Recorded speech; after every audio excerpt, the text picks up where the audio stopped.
Hello once again, friends and followers of ReproMed. I wanted today to talk to you about what freezing embryos is and why is it good. Okay, look, for many, many years, doctors in reproductive medicine pushed for the idea of transferring embryos fresh. The reason for this was because we did not have good freezing methods. For example, let's forget a bottle. Let's not say beer. Let's say Coca-Cola in the freezer. And what happens the next day? You open the freezer and that Coca-Cola bottle has exploded. The reason for that is because water expands when it is frozen. Well, the same thing was happening to our embryos. The water inside the cells would expand, breaking the cells in these embryos, damaging the embryos, dropping its chances of getting you pregnant by 50%. So we struggled to always try and transfer embryos fresh. Gladly, there was a new technique that was invented back in 2007, 2008. That was vitrification. What we did then was dehydrated the embryos, changed the water for some cryoprotector, just a fancy word for a substance that protects these embryos from the freezing of them, and then freezing them very, very, very quickly.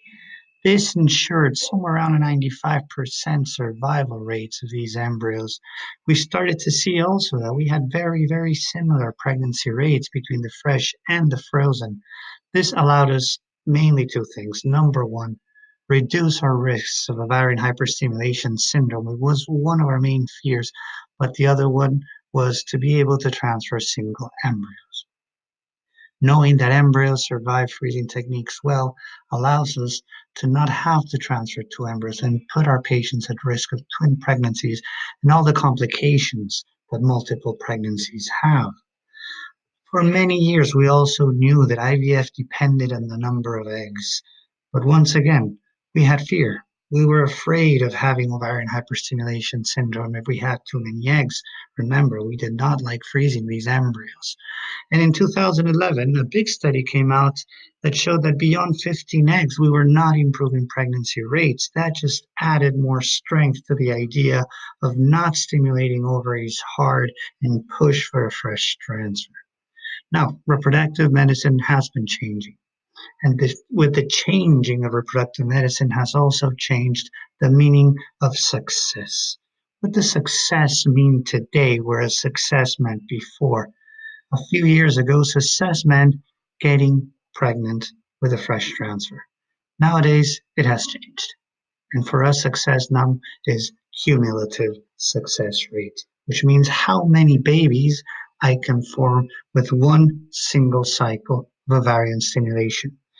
In 2017, the CDC in the US published a study showing that there was actually higher pregnancy rates with frozen embryos.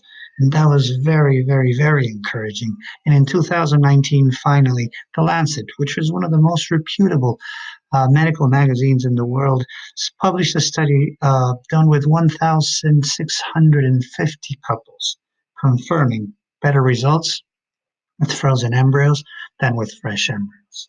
Now, in 2017, the Spanish group EVI also showed that the more eggs we would obtain, the more euploid embryos we could form. Euploid embryos, that's just a fancy word to say embryos with a normal genetical content. And we know that the more embryos that we form that are actually good, not just pretty, but genetically good, the more babies we will be able to form. In 2018, the Human Reproduction published this huge study showing the cumulative birth rate increased with the number of eggs that we got. That was starting to show a tendency. In 2016, the US published that 25% of the IVF cycles in the US were freeze-all cycles. Back already then, clinics were starting to push the ovaries really hard to get as many eggs as they could to make as many embryos as they possibly could. And that is a tendency that is happening nowadays. And today in ReproMed, we have a 37% freeze-all cycles. These are cycles with many, many, many eggs yielded that force us to freeze all the embryos. And we are averaging 5 frozen embryos per cycle. This past year, our frozen embryo transfers have had higher success rates than our fresh embryo transfers. So guys, the times are changing and ReproMed is changing with them. Thank you. Have a good day.